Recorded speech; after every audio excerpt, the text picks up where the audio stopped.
नमस्कार मित्रांनो, आज आपण पंढरीचा महिमा जाणून घेणार आहोत. पंढरीच्या वारीत नेमकं काय आहे हे मी तुम्हाला सांगणार आहे. व्हिडिओ आवडल्यास लाईक, शेअर, कमेंट करायला विसरू नका. जय जय रामकृष्ण हरी. खरंच काय आहे या वारीत जाणून घ्या. पंढरीचा महिमा. पंढरीच्या वाटेवरून चालणारे वारकरी आणि त्यांची वारी म्हणजे एक भक्तिमय सोहळा. वारी शब्द उच्चारला की आपल्यासमोर पंढरीला जाणारी, आपल्या लाडक्या विठुरायास भेटण्यासाठी उत्सुक असलेली, भक्तिरसात डुबलेली, टाळ मृदुंगाच्या तालावर ज्ञानेश्वर तुकाराम नावाचा जयघोष करीत, ऊन पावसाची पर्वा न करता अखंडपणे स्वतःला व जगाला विसरून चालणारी शिस्तबद्ध अशी जनसागराची साखळी आपल्या डोळ्यासमोर उभी राहते. खरंच काय आहे या वारीत की आपल्यालाही या वारीत सामील व्हावेसे वाटते. जाणूया वारीचा महिमा. पंढरपूरची विठ्ठलाची वारी. जय जय रामकृष्ण हरी. पंढरपूरची वारी करायची म्हणजे आपल्याला घरून पायी चालत पांडुरंगाच्या भेटीला पंढरपूरला जायचं आणि भगवंताला भेटून घरी परत यायचं. लाखो विठ्ठल भक्त पंढरपूरला भेट देतात आणि जो वारकऱ्यांचा समूह मिळून वारीला जातो त्याला दिंडी या नावाने ओळखले जाते. वारीमध्ये लोक पंढरपूरपर्यंत चालत जात असताना विठ्ठलाची भक्तिगीते, नृत्य व टाळनाद यांसारख्या गोष्टी केल्या जातात आणि वारीचा आनंद घेतला जातो.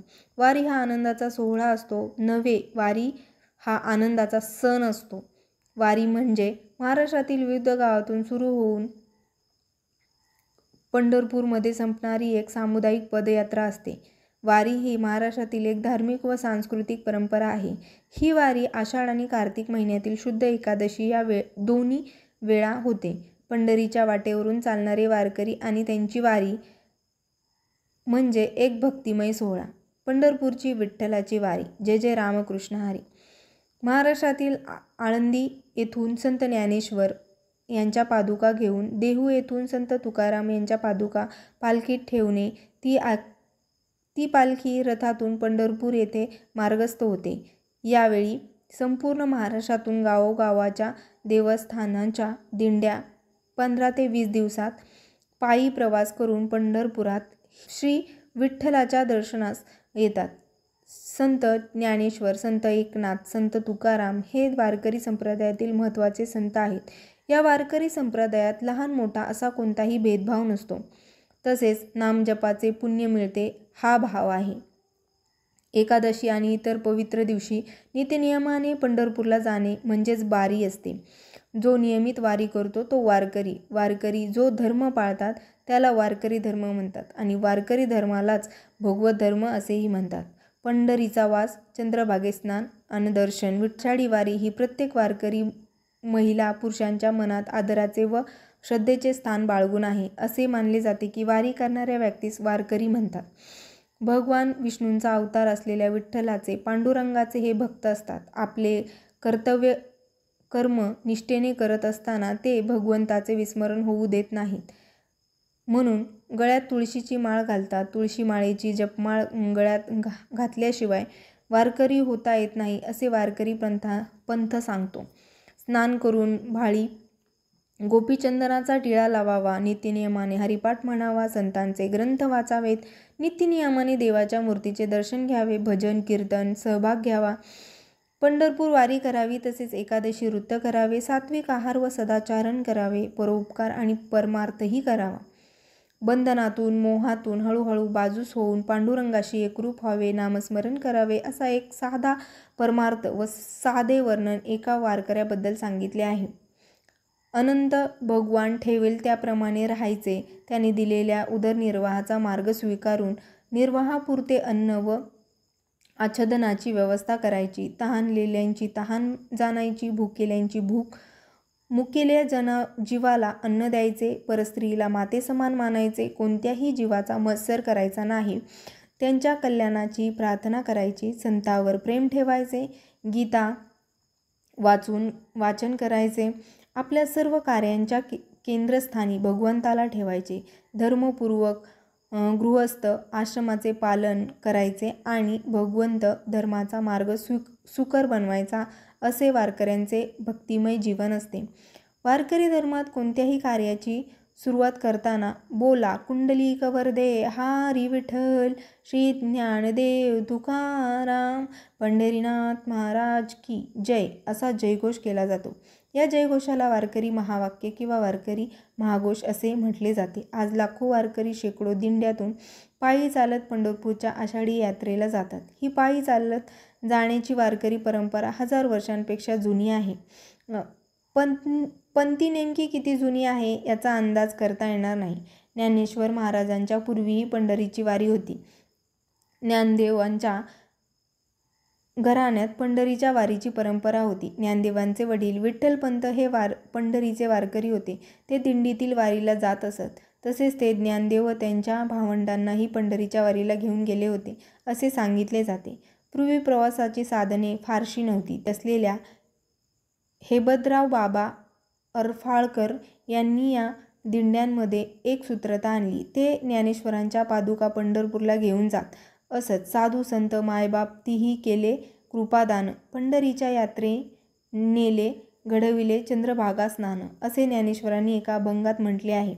तसेच संत नामदेव एका अभंगात म्हणतात की पांडुरंगाचं भक्तांना सांगत आहे की बाबा रे आषाढी कार्तिकी विसरू नका मज सांगतेसी गुज पांडुरंग. वारीची ही परंपरा भानुदास एकनाथ या संतांनी पुढे चालवली. ती खंडित होऊ दिली नाही. त्यानंतर तुकारामांच्या काळातही वारी मोठ्या प्रमाणात भरत होती. तुकारामांच्या ही परंपरा बहिणाबाई त्यांचे 14 टाळकरी रामेश्वर भट्ट अशा अनेक लोकांनी पुढे चालवली. ज्ञानेश्वर महाराजांच्या नंतर नामदेव तुकाराम गोरा कुंभार नरहरी सोनार भानुदास निकोबा शंकर स्वामी यांनी पंढरपूरच्या वारीचा क्रम चढता ठेवला. दिवसेंदिवस तो वाढत नेला. वारीची परंपरा सर्व संतांनी जतन केली आहे. वारीतून या संप्रदायाची सामाजिकता आणि समाजाभिमुखता स्पष्ट होते. आषाढी वारीला सर्व संतांच्या पालख्या आपापल्या गावातून पंढरपूरला येतात आणि कार्तिकी वारीला संतांच्या पालख्या पंढरपुरातून आपापल्या गावाला जातात. याशिवाय माघी वारी व चैती वाऱ्याही होतात. वारकरी वर्षातून अनेकदा वारी करतात. आषाढी एकादशीला देवशयनी एकादशी असेही म्हणतात. आषाढी एकादशीपासून ते कार्तिकी एकादशीपर्यंतच्या चतुर्मासाच्या काळात भगवान विष्णू क्षीरसागरामध्ये योगनिद्रेत होतात. आपले कार्तिकी एकादशीला ते योगनिद्रेतून बाहेर येतात. याला प्रबोधिनी एकादशी म्हणतात. वारीत रिंगण सोहळ्याला खूप महत्त्व आहे. रिंगणात 2 घोडे असतात. त्यातील एक अश्वरूढ चोपदार असतो व दुसरा अश्व रिकामा असतो आणि या अश्वावर ज्ञानेश्वर महाराज बसलेले आहेत असा भक्तांचा विश्वास असतो. रिंगणात अश्व परिक्रमा घालताना तेव्हा त्याची मस्तकी लावण्यासाठी भक्तांची झुंबड उडते. हेची दान देगा देवा तुझा विसर न व्हावा. हा अभंग गात 5 ते 10 लाखांपेक्षा जास्त जनसमुदाय असलेल्या या भक्तीच्या महासागरात पंढरपूरच्या वारीमध्ये कसलाही गोंधळ वा गडबड नसते. वारीमध्ये चालताना वारकरी कमीत कमी सामान नेतात. जीवन जगण्यासाठी कमीत कमी भौतिक सुखसुविधा सोबत असतील तर जीवनात अंतिम टप्प्यापर्यंत आपण सुखाने मार्गक्रमण करू शकतो हेच आपल्याला वारी शिकवते.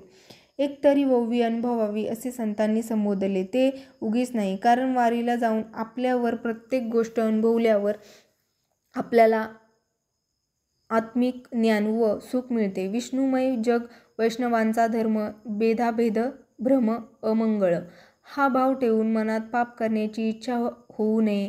पंढरपुरावर ताबा असावा.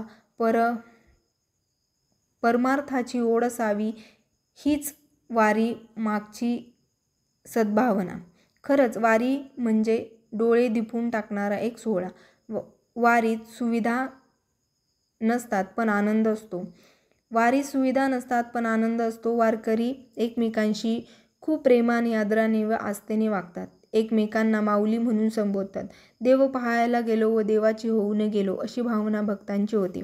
वारकऱ्यांचे हे आपापसातील निर्मळ प्रेम पाहून आपल्यातील सात्विक भाव जागरूक होतो व हा सात्विक भाव आपल्याला आध्यात्मिकतेकडे घेऊन जातो. हीच पांडुरंग चरणी प्रार्थना. जय जय रामकृष्ण हरी. जय जय रामकृष्ण हरी. जय जय रामकृष्ण हरी.